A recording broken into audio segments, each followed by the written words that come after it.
Ang susunod na programa ay rated PG. Patnubay at gabay ng magulang ay kailangan sa mga batang manonood.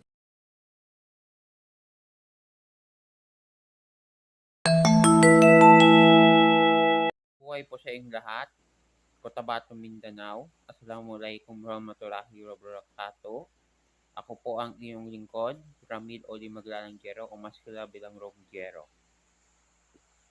Nasa 13th episode na po tayo ng ating programang Birada ROMD Diero sa CTN Digital TV. Ang ating pag-uusapan sa 13th episode tungkol sa mga accomplishments ni President Joko Widodo ng Indonesia mula 2014 hanggang 2024 at hadrian ng pag-operate ng traffic light sa Cotabato City. Una po sa lahat, ang ating pag-uusapan tungkol sa mga accomplishments ni President Joko Widodo ng Indonesia mula 2014 hanggang 2024. At itindihin natin ang observation video report na ito kung bakit nasusupport ni Joko Widodo ang bansang Indonesia. Joko Widodo is famous for a lot of things, as the Indonesian leader who led several reforms, as one of Southeast Asia's most ambitious leaders, and even as a politician who may eventually become the most famous Indonesian president to ever live in history. The cusp of what most people attribute him for, however, is his transformative goals. He reformed several sectors in Indonesia, from its economic stance to its social stance. He made several changes within the government, which affected the entire country. Throughout the years he had been in office, international think tanks, local lawmakers, and professional institutions have made his reformative decisions over and over again. These reforms, after all, have already seen an immediate impact on the economy. Indonesia, in simpler words, has been transformed by the man himself, Joko Widodo. But the real question lies not in what we can see at a very basic level, but rather in this specific side of things. Just how much has Joko changed Indonesia? Is there a quantitative measurement to understand how many changes he has led? These are the most important factors that we need to understand about Joko Widodo. In discussing these, we have sought to divide them into a few categories and showcase what are the largest reforms published in each sector. These include social service reforms, economic reforms, and the most important reforms that have driven the country's biggest change, which is foreign relations. These three are arguably among the most important factors that occurred under Joko Widodo, but they do not likewise constitute the entire cusp of his presidency. When we talk about Joko Widodo's economic reforms, there is often a lot to discuss. Jokowi's presidency, after all, has been stretched far beyond since 2014. But on the day of his campaigning, one of his promises to the economy of Indonesia has been to push the economy's growth rate above 7% a year, one that was little seen in the country and rather a bold statement to be made. Yet this very ambitiousness of his may have been overdone, as it was never achieved. Some might denounce his failure to push the country's economy to 7% due to incompetence, but it should rather be because it was just too optimistic. And of course, we have also seen unprecedented havoc led by COVID-19. But either his economic agenda was achieved or not, what we have still seen is stability across the Indonesian archipelago. His team maintained the economic growth felt in the past administrations. This has then led to the Indonesian economy to continue growing modestly. But in understanding more about specific policies, we can first go to an important paper published by the Center of Administrative Studies in May 2020, titled Business and Bureaucracy. This report stated that there was a period of reform of good governance during the previous administration and continued until the Jokowi era. The article claimed that this practice of good governance has influenced the economic growth of Indonesia to continue. The paper has also stated that Jokowi has pushed national economic growth and stabilized the macro economy by increasing three main public infrastructure programs, namely information and communication, transportation and warehousing, and construction development. The paper stated, in other words, that Jokowi's era has all but continued the practice of good governance and pushed investments in infrastructure programs.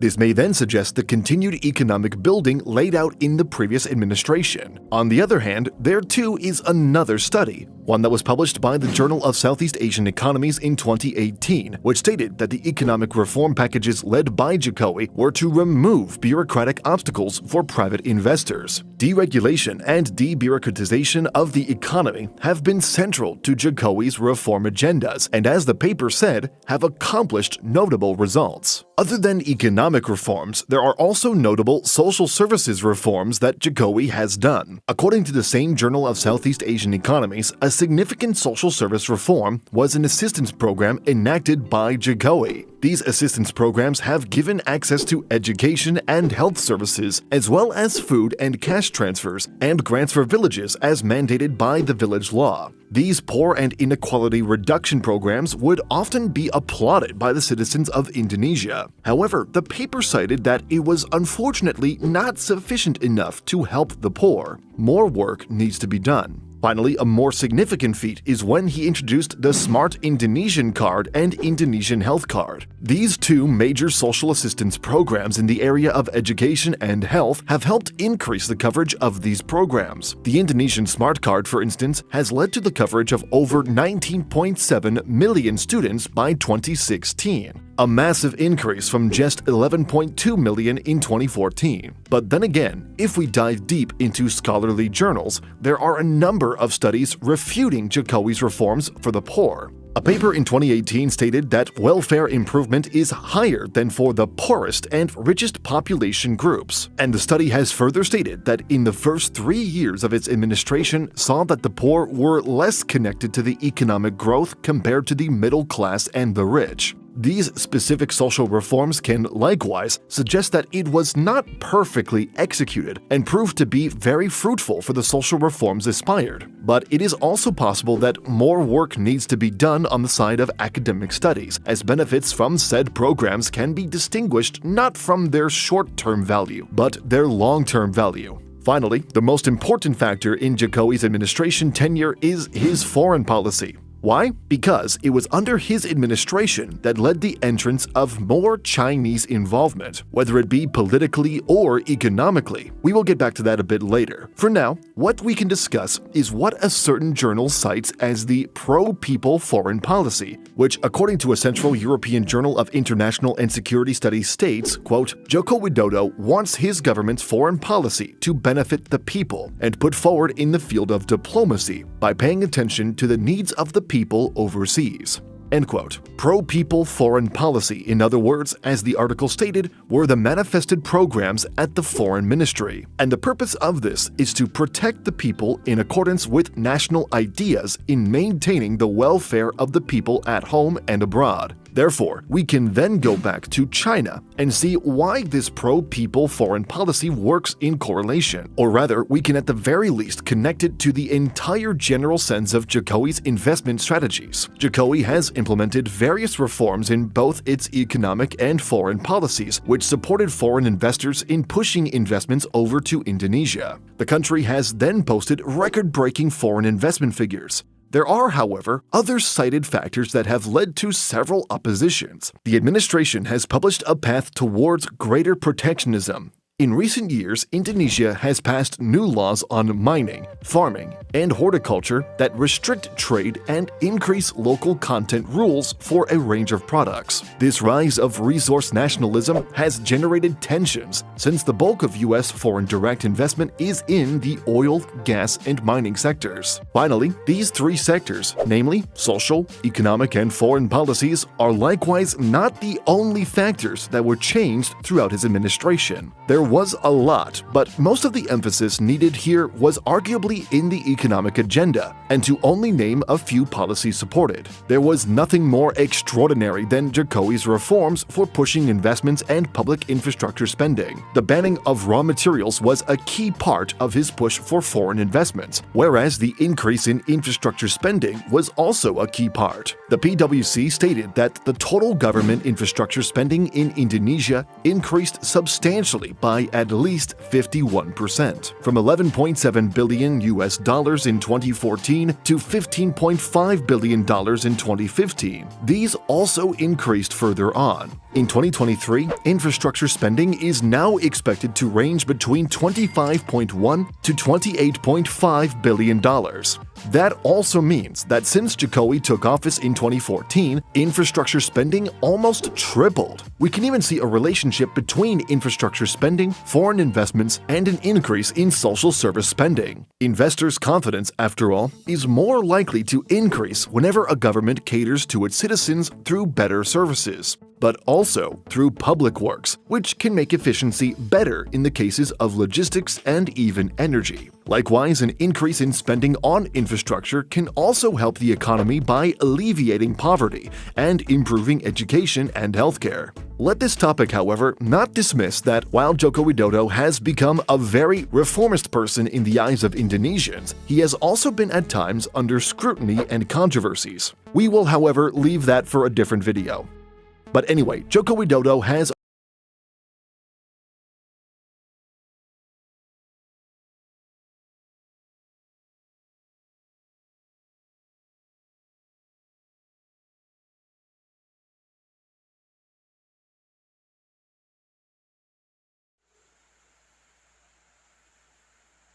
2014 po siya nahalal bilang ikawalong presidente ng bansang Indonesia at matatapos ng kanyang termino sa susunod na taon.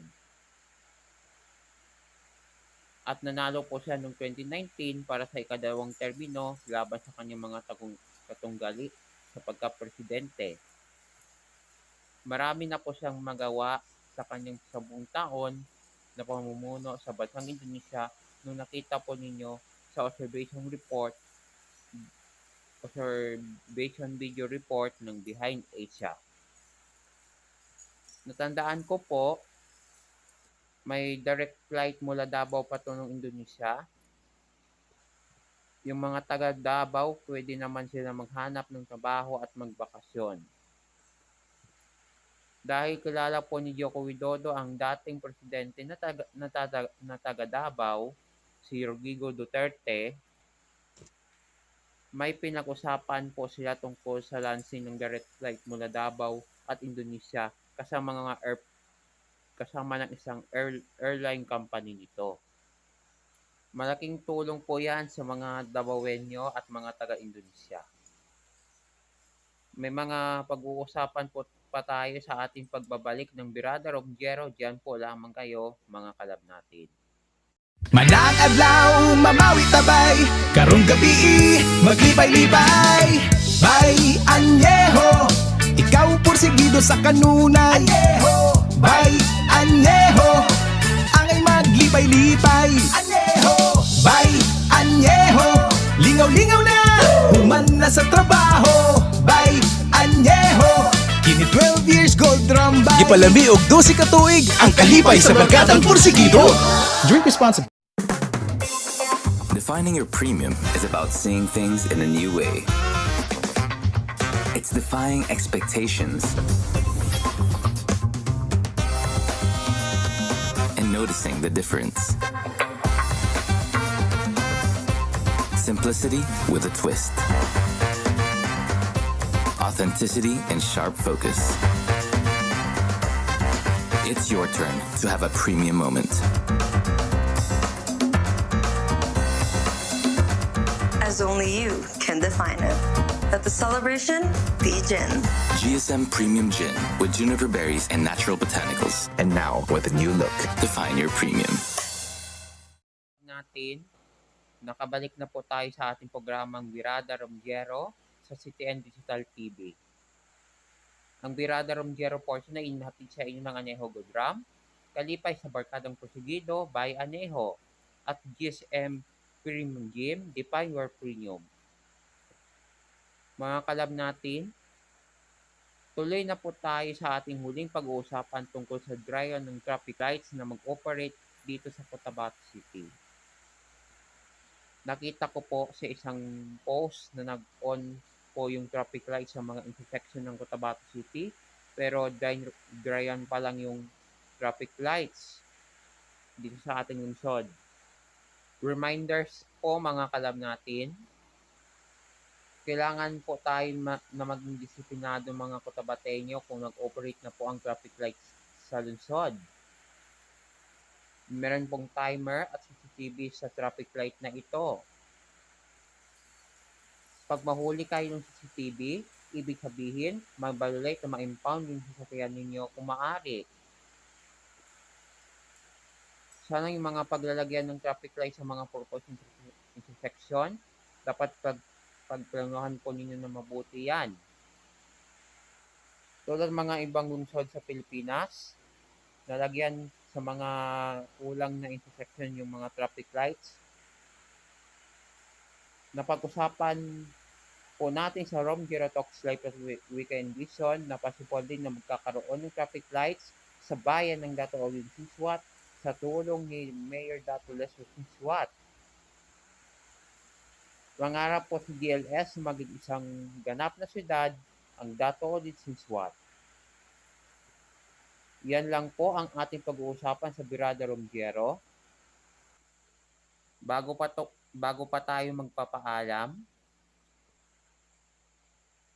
batiin ko po ulit yung mga interns ng STI College Cotabato, si Atty. Berdon, Maam Monalizah Cawi, Maam Miya Mamadsual, Maam Noraisa Menting. Mga members po yan ng Delta Friends ni ROMD Diero. Magaganda at mabait pa. Pati na po si Nur-in Banga at Norhata Mokamad. Especially to Ate JuvyLyn Diero, Ate Maymay Eusebio, Ate Maymay and Kuya Eusebio, pati sa kay Estelle Eusebio. Hello po sa iyo. Maraming salamat po, Cotabato, Mindanao. Kita-kits po tayo sa 14th episode sa Sabado. See you mga kalab natin. Love you all.